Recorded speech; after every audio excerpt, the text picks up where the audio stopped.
Demi mencegah kakak dijual oleh ayahnya, adik dengan tegas mengambil gunting dan memotong rambut panjangnya sendiri, dan mengenakan liontin kakaknya.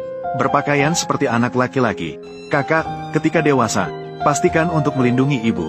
Temukan aku. Kemudian dengan tegas mengambil inisiatif tanpa ragu, membiarkan penyelundup membawanya pergi. Ketika kakak bangun, adik sudah menghilang tanpa jejak. Ketika dia ingin pergi mencarinya, tapi malah ditemukan oleh ayah yang pulang mabuk. Padahal dia sudah menjual anaknya kepada penyelundup. Mengapa dia masih berada di rumah sekarang? Hingga kakak melihat rambut yang terjatuh di dalam rumah. Barulah dia menyadari bahwa adiknya telah menggantikannya, yang dibawa oleh penyelundup. Namun meskipun mengetahui kebenaran, dia tidak bisa berbuat apa-apa. Siapa yang membuat mereka memiliki ayah seperti itu? Pada saat itu, si pemuda nakal masih ingin membawa anaknya untuk dijual lagi. Siapa yang tahu, tiba-tiba banyak orang masuk ke dalam. Pria itu mengira mereka juga datang untuk membeli anak. Maka dengan senang hati dia mendekat dan bertanya tentang harga. Tanpa disangka, dia ditendang jatuh oleh pengawal berpakaian hitam di depannya. Dan ibu dari anak laki-laki itu tiba-tiba muncul di belakang orang tua itu. Ternyata orang ini adalah kakek dari ketua dewan anak laki-laki kecil itu. Dan ibunya, demi cinta, pada masa lalu memutuskan hubungan dengan keluarganya dan menyembunyikan identitas putri dari keluarga kaya. Dengan tegas, dia menikahi pria itu. Namun tak disangka setelah menikah, dia menjadi alat pelampiasan kemarahan suaminya. Sekarang, setelah mendapatkan kembali identitasnya, dia segera datang dengan orang lain untuk menyelamatkan anak.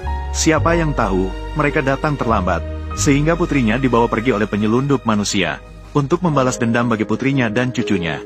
Sebelum pergi, kakek itu memerintahkan bawahannya untuk menghukum si pemuda nakal dengan keras. Begitu saja, 15 tahun berlalu dalam sekejap mata. Setiap hari, wanita itu melihat foto-foto putrinya ketika kecil. Foto itu dicuci air mata. Dia terus menyalahkan dirinya sendiri karena tidak menjaga putrinya dengan baik, sehingga putrinya diculik. Tanpa disadari, gadis itu masih setiap hari menyamar sebagai seorang anak laki-laki, karena hanya dengan begitu dia bisa melindungi dirinya dari intimidasi. Dia juga selalu berharap agar kakak dan ibunya bisa menyelamatkannya. Sementara di sisi lain, kakak yang pulang memberitahu bahwa ibu sendiri menemukan keberadaan adiknya. Setelah mendengar itu, ibu segera meminta anak laki-lakinya untuk mencarinya. Namun, tiba-tiba anak laki-laki itu menerima kabar bahwa adik angkatnya diculik. Maka segera memerintahkan bawahannya untuk menggunakan semua sumber daya yang ada untuk mencarinya.